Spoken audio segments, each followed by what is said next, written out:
Hello and welcome to the final day 9 of my Iceland saga. Now you probably have heard like everywhere people saying Iceland is in between two tectonic plates this, two tectonic plates that, but why is it so impressive?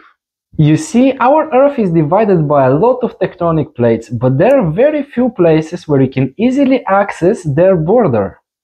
This is because during the collision, one goes underneath the other, creating a very deep trenches, or they go one against the other, creating a very tall mountains. The case with the Iceland is different. They are going away from each other, creating a fissure. And in fact, this fissure is keep increasing with the speed of 2.5 centimeters per year, which is equal to how much our nails grow per year. So basically, every time when you're cutting a nail, that's how much bigger the Iceland has become.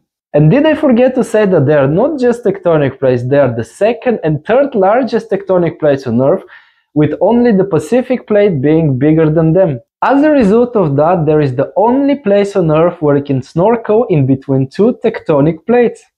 As you would guess, I couldn't avoid this experience, so if you're interested to see if it's worth it or not, stay with me.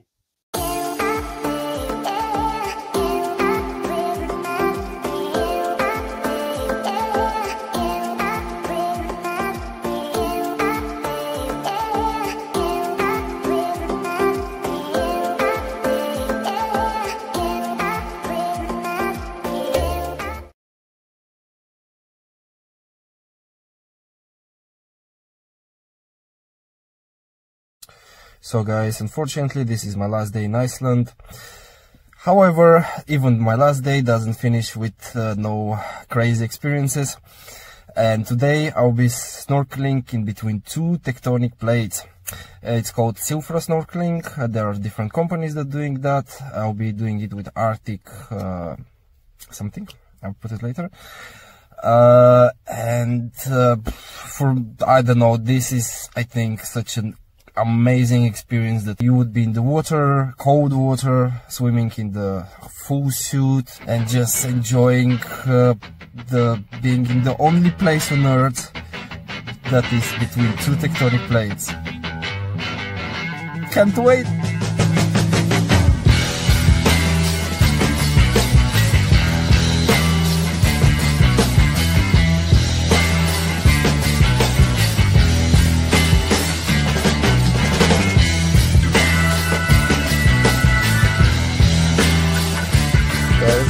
Just swim between two tectonic plates. Ooh! Oh, that's absolutely incredible experience. I know it can be very intimidating in the beginning because you're actually swimming in very cold water. However, everything is very professional. You are welcomed by the company who supervise you. They explain everything in details. You're wearing 2 layers of the swimsuit. Well, the intimidation comes from the fact that not all of your body is protected. So for example, a little bit around your mouth where you're putting the snorkeling is exposed, for example, so, and a little bit of your head and your hands.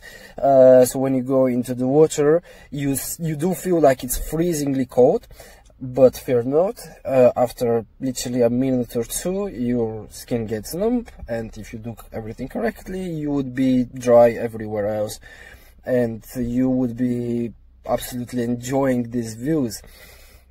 If you are also not feeling comfortable in the water, like in first 10 minutes, you can tell your guide and he will just get you out of the water. So you have this option if you are afraid of that.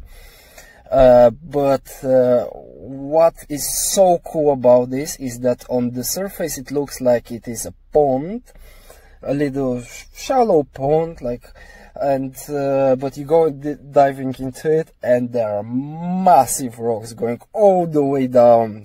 I think the deepest point was like 45 meters. You are looking at this massiveness of things and just glazing in it, and you're enjoying it. You cannot dive, it's not allowed, but even looking from the top, your mind is blown away. So I absolutely advise you guys to try this thing.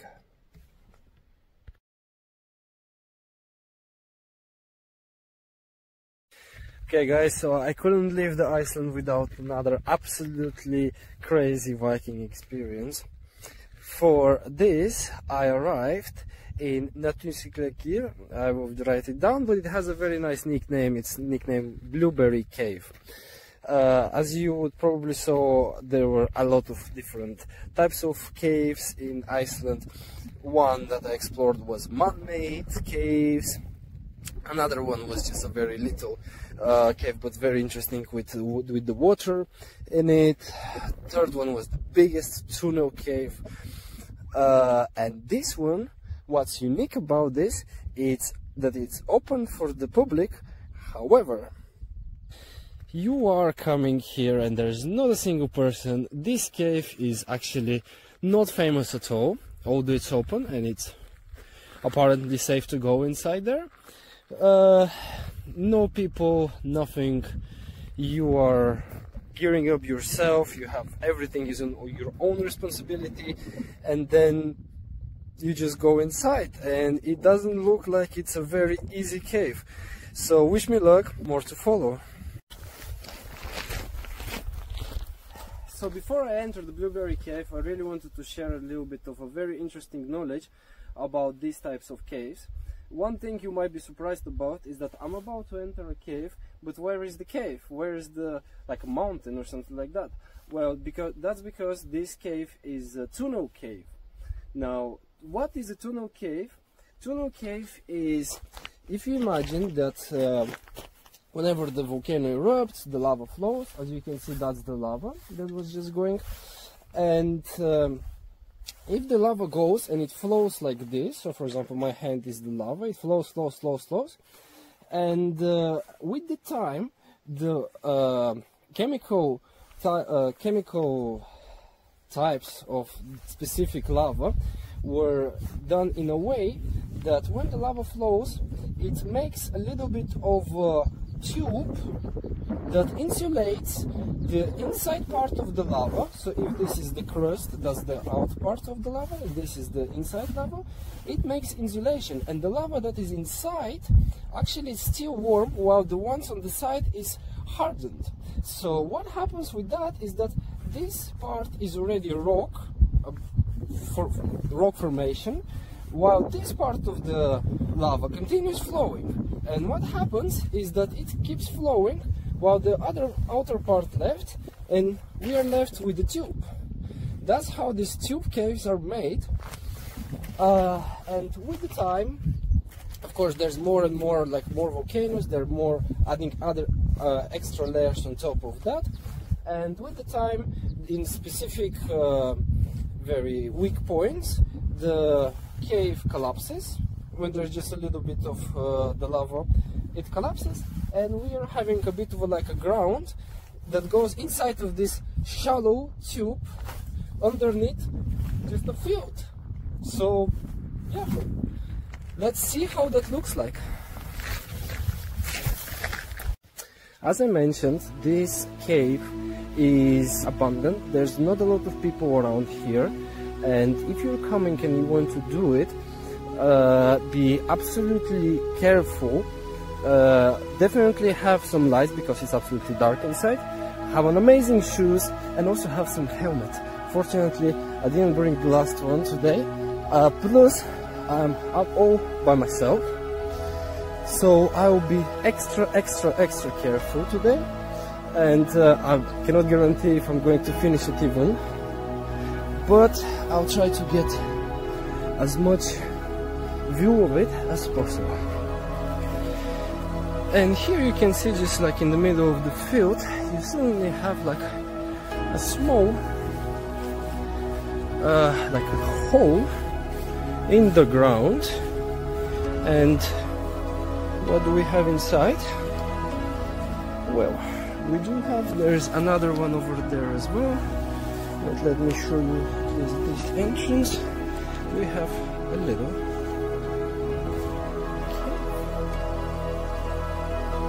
there's even a snow inside, and there is water dripping, and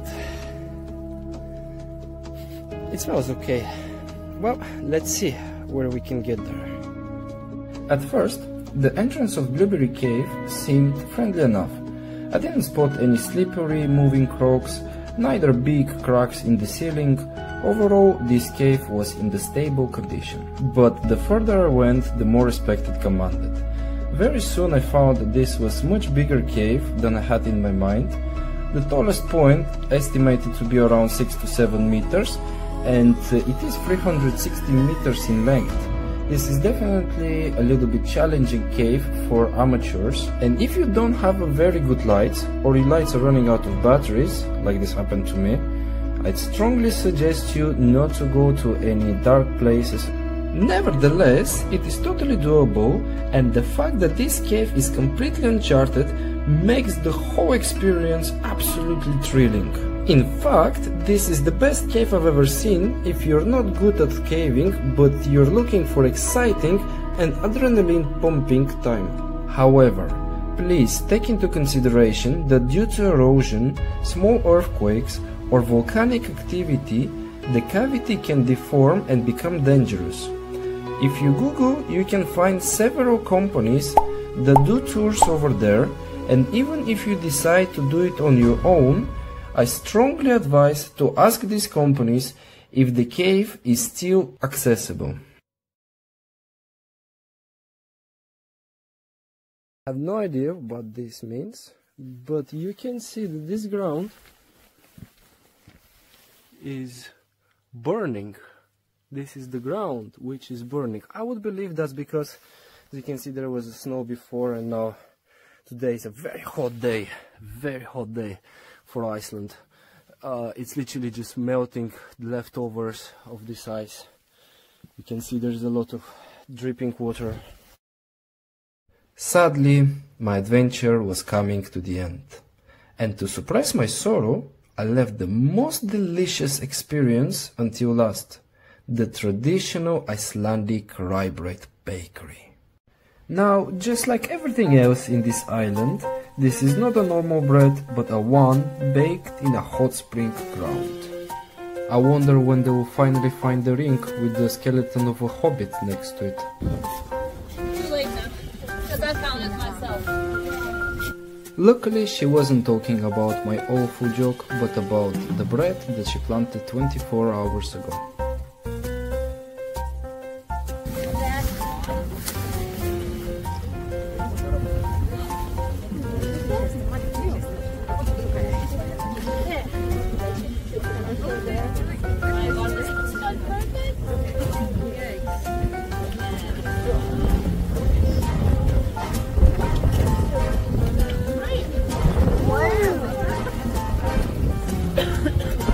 And not only bread can be cooked this way. Final stages of this mouth-watering part, and we were off to get our reward.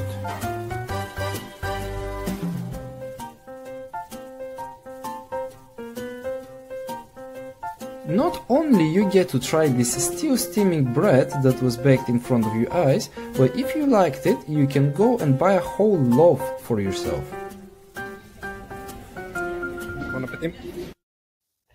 Sadly, this is the end of the Iceland saga. As the final day I traveled to the airport, nothing interesting happened. But if you guys enjoyed my videos, please like, share and subscribe. That will help me immensely to create new videos from the other corners of our own beautiful planet Earth. And if you're interested to know more about my budget, itinerary and other details from my journey, please comment under the video so that I know whether to make a final video explaining all of these things.